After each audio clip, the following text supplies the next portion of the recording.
Hi everyone, welcome to my channel. My name is Gabriella. I hope that you're all doing well. In today's video, I will challenge myself to try to recreate Beatrix Potter's watercolor palette. She painted in a very limited color palette using only 5 colors. Before I go any further, disclaimer, I am not an expert on Beatrix Potter. I'm just a casual fan who enjoys her watercolor illustration whenever it pops up on social media because it's very endearing. While we will not get into her art specifically today, only the colors that she allegedly used. I got my information from the following video, How to Paint Like Beatrix Potter, on this YouTube channel called Doing It Ourselves. It's a long format, super deep dive into Beatrix Potter's watercolor painting, with a special emphasis on what supplies she actually used. It's very technical, I highly recommend it. I will be linking it in the description in case you want to watch it. So, as I found out from this video, Beatrix Potter only used 5 colors in her watercolors, maybe not exclusively, but on a regular basis. And they are the following: Crimson Lake, which is made out of the highly fugitive genuine carmine pigment; Gambauge, the original, not the hue; Antwerp Blue, which is essentially a lighter version of Prussian Blue; Burnt Sienna; and Sap Green. I wasn't going to get genuine carmine and Gambauge, as they are not used in fine arts anymore. I decided to use modern variations of these traditional colors, and as an additional challenge to myself, I was going to use colors that I already had in my stash. I didn't want to purchase any paints just for this project.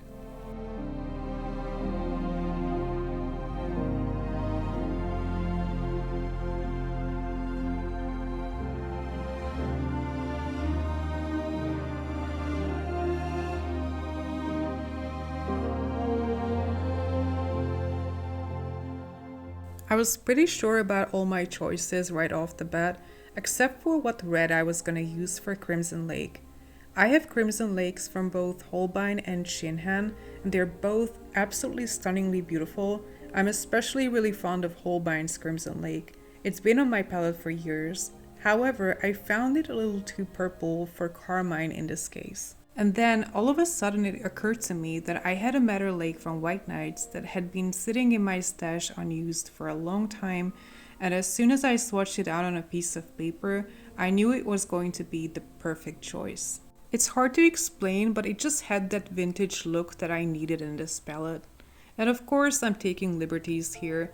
This whole mini palette is nothing but a modern reinterpretation of Beatrix Potter's paint set. She wouldn't have had these colors, of course.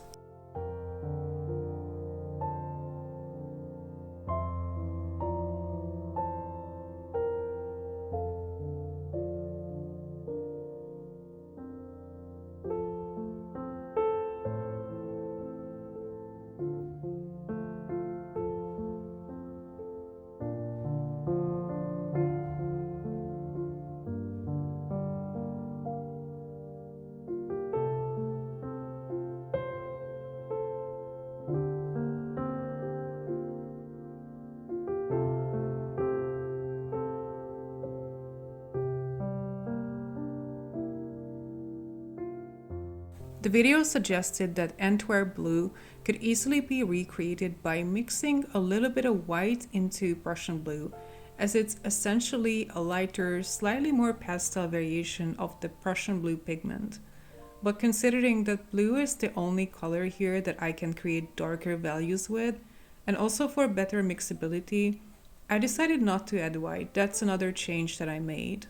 I don't usually create color charts like this. I simply find them too time-consuming, to be honest, but with such a limited palette, I really needed to see what colors I could obtain with only these 5 colors. And my favorite Holbein Burnt Sienna and Shinhan Sap Green did not disappoint. I was able to get beautiful, really vintage-looking mixes that evoke autumn. I actually filmed this video back in October, and I'm only editing it now during my Christmas break. After doing so many Christmas and winter themed sketches, it's kind of nice to go back to these warmer autumn tones. Also, at the end of this year, 2024, I've been thinking a lot about overconsumption and doing the no buy and so on, and I am someone who enjoys trying new art supplies. Make no mistake, I love watercolor paints. There's so many great brands, and there's nothing wrong with liking quality art supplies. But do we really need all those colors after all? Do we need 48 pans on our main palette? I don't have 48 pans on my palette. I only have 24, but I do have 2 boxes full of watercolor tubes, and to be perfectly honest with you, I don't need half of them.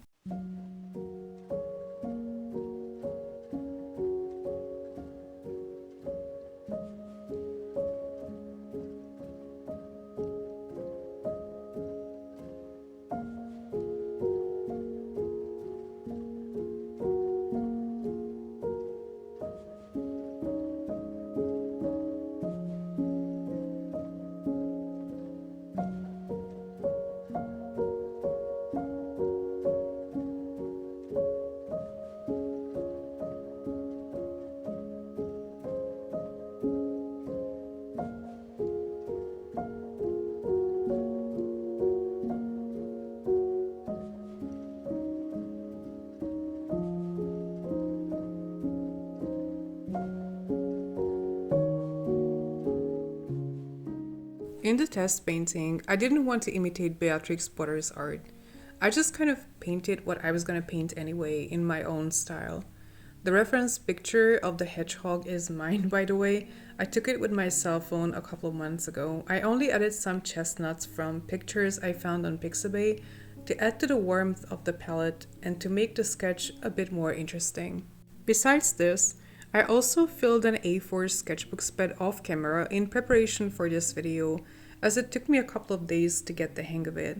I mean, I've been using most of these colors for many years at this point, but still, it took some getting used to having only these colors and mixing everything I need only using these 5 colors. The biggest challenge, funnily enough, was not having a burnt umber and a black. Yes, I am someone who uses black in watercolors. I had to create dark browns with burnt sienna and Prussian blue, which I would have never done otherwise. I also didn't have a yellow ochre, a color that I can't live without. I only had the gamboge and the burnt sienna to mix it.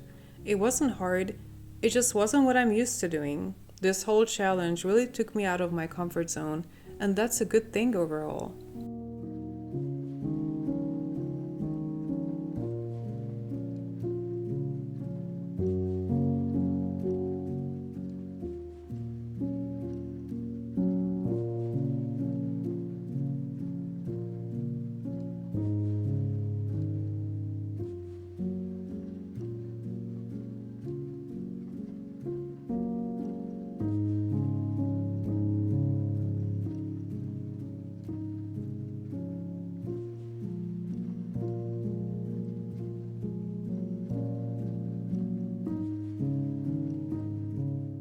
So that's it for today. I hope you enjoyed this video.